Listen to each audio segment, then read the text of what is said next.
On August 15th, 1947, the great symbol of the British Empire came down for the last time to be replaced by the banner of the new Indian government.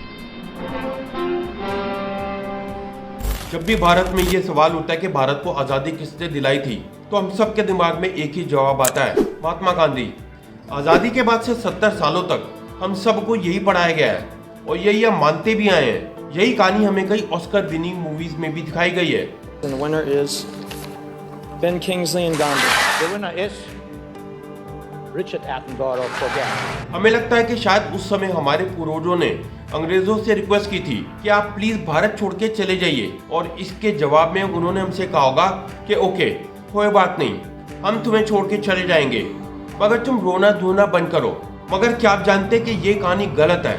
आपको कैसा लगेगा अगर मैं आपसे ये कहूँ कि भारत को आज़ादी गांधी जी के सत्याग्रह और उनके नॉन वायलेंट मूवमेंट की वजह से नहीं, बल्कि हमारे कई रेवोल्यूशनरीज, खासतौर से सुभाष चंद्र बोस और उनकी आज़ाद हिंद फौज ने दिलाई थी। तो आपको कैसा लगेगा?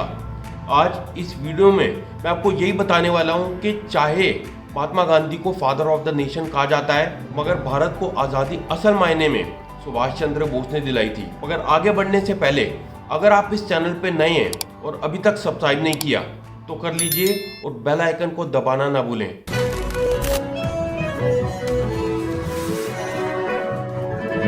अप्रैल 1921, लंदन। 24 साल का लड़का एक लेटर लिखता है कि इंडियन सिविल सर्विसेज सिलेक्शन से मेरा नाम हटा दो। उसके बाद वो वापस भारत लौटता है और सीधा जाकर गांधी जी से मिलता है। गांधी जी से वो एक प्रश्न पूछता है कि क्या आपके तरीकों से हमें 1 साल के अंदर अंग्रेजों से आजादी मिल सकती है? गांधी जी के जवाब से वो सहमत नहीं था, मगर फिर भी वो कांग्रेस के साथ जुड़कर आजादी की लड़ाई में लग गया। इस लड़के का नाम था सुभाष चंद्र बोस। गांधी जी और सुभाष चंद्र बोस में कई आइडियोलॉजिकल डिफरेंसेस थे। हमारी टेक्स्ट बुक्स में शुरू से ही सुभाष चंद्र बोस की कॉन्ट्रीब्यूशंस को इग्नोर किया गया है। गांधी जी अहिंसा और नॉन वायलेंस में विश्वास करते थे, मगर बड़ी अजीब बात है कि वर्ल्ड वॉर 2 के दौरान गांधी जी ने ही इंडियंस को कहा था कि वो ब्रिटिश आर्मी ज्वाइन कर लें और उनके साथ मिलकर जंग लड़ें। बोस मानते थे कि बिना हमसे लड़े अंग्रेज हमें भीख में आज़ादी देकर जाने वाले तो नहीं हैं। नेताजी, परमहंस और स्वामी विवेकानंद जैसे गुरुओं से इंस्पायर्ड थे। वो हमेशा भगवत गीता को अपने पास रखते थे। उनका मानना था कि भगवत गीता सबको ये सिखाती है कि अन्याय से लड़ने के लिए और धर्म की रक्षा करने के लिए कभी कभी हथियार उठाना जरूरी होता है। 1938 में सुभाष चंद्र बोस नेहरू को पीछे छोड़कर कांग्रेस के प्रेसिडेंट बन गए। गांधी जी नहीं चाहते थे कि बोस दोबारा से कांग्रेस के प्रेसिडेंट बने, मगर वो लड़े और जीते। गांधी जी ने इसे अपनी पर्सनल हार बताया। बोस कांग्रेस के प्रेसिडेंट तो थे, मगर कांग्रेस के सारे बड़े नेता उनके खिलाफ थे। 29 अप्रैल 1939 बोस प्रेसिडेंट की पोस्ट से रिजाइन कर देते हैं। 1939 में जर्मनी पोलैंड पर हमला करता है। बोस को लगता है कि ये अंग्रेजों के खिलाफ सिविल डिसओबीडियंस का सबसे अच्छा मौका है। नेहरू जी चाहते थे कि वो अंग्रेजों से इस युद्ध के बारे में उनकी राय लें। बोस कहते हैं कि उन्हें ब्रिटिश सरकार की गुलामी करने की आदत पड़ गई है। नेहरू जी गुस्सा हो जाते हैं और कहते हैं कि बोस इससे अपना खुद ही नुकसान कर रहे हैं। 1940 में बोस भारत छोड़ देते हैं और नाजी सरकार की मदद लेने जर्मनी पहुंचते हैं। इससे पहले 1933 से 1936 के बीच में बोस यूरोप दौरे पर थे। उन्होंने भारत को आजादी दिलाने की बड़ी कोशिश की।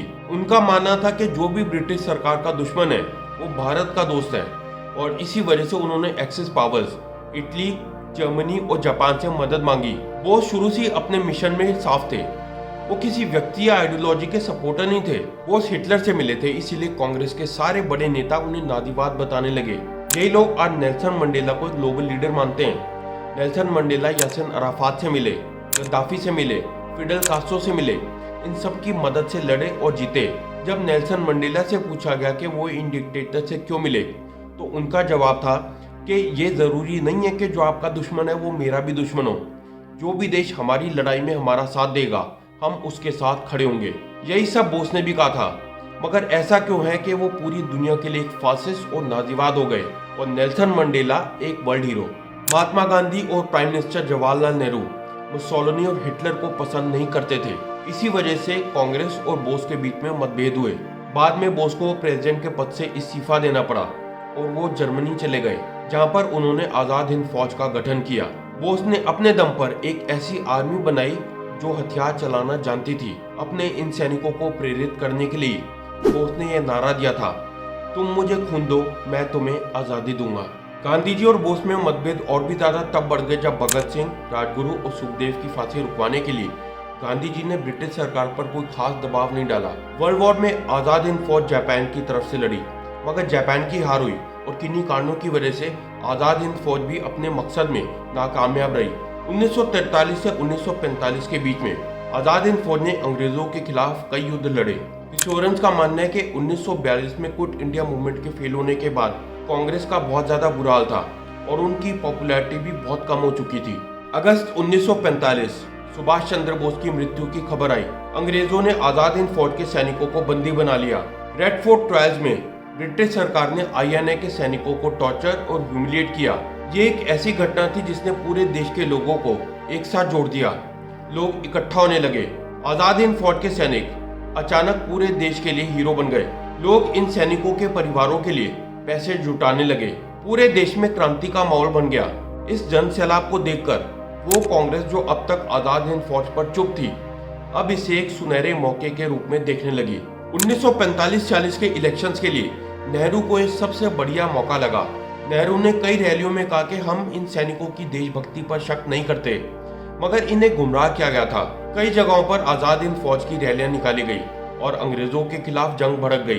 पहली बार ऐसा हुआ था कि किसी क्रांति की वजह से अंग्रेज इतना घबरा गए कि वो भारत छोड़ने को मजबूर हो गए।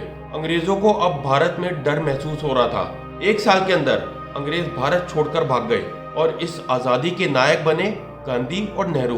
अंग्रेजों को निकालने के लिए गांधी जी का सबसे बड़ा मूवमेंट था क्विट इंडिया मूवमेंट, जो 1942 में शुरू होकर 1942 में खत्म हो गया।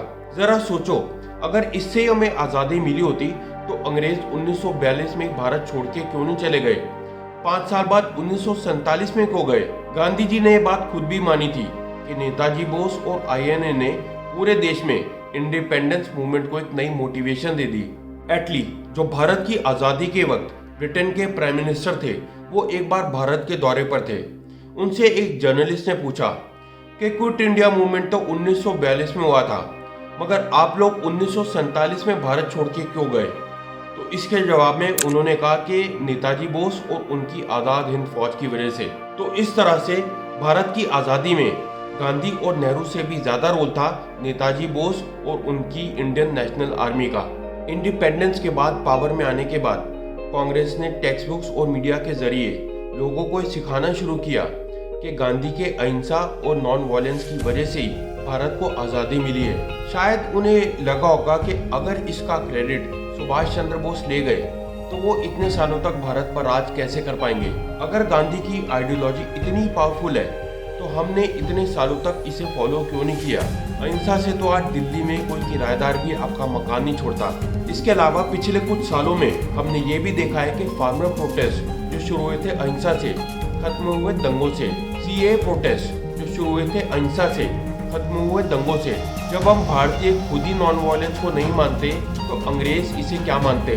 सितंबर 2022 इंडियन गवर्नमेंट ने इंडियन पार्लियामेंट के पास नेताजी सुभाष चंद्र बोस का स्टैचू स्थापित किया, मगर उसके बाद भी 100 अकेडमिशियंस, टीचर्स, लॉयर्स और राइटर्स ने प्रेसिडेंट कोविंद को लिखकर कहा कि यहाँ पर बोस का कोई परमानेंट स्टैचू नहीं लगना चाहिए। ऐसे ही लोग मोदी को हिटलर का नाम देते हैं, तिलक को एक्सट्रीमिस्ट, सावरकर को अंग्रेजों का गुलाम और बोस को एक नाजीवाद और फासिस्ट बताया जाता है। आपको क्या लगता है, भारत की आज़ादी का असली हीरो कौन था? महात्मा गांधी या फिर नेताजी सुभाष चंद्र बोस? अपनी राय नीचे कमेंट सेक्शन में लिख के बताएं। अगर आपको ये वीडियो अच्छा लगा हो तो इसे लाइक करें, शेयर करें और चैनल को सब्सक्राइब करें। मिलते हैं मेरे एक और ऐसे ही एजुकेशनल और इंफॉर्मेटिव वीडियो के साथ। तब तक के लिए टेक केयर एंड जय हिंद।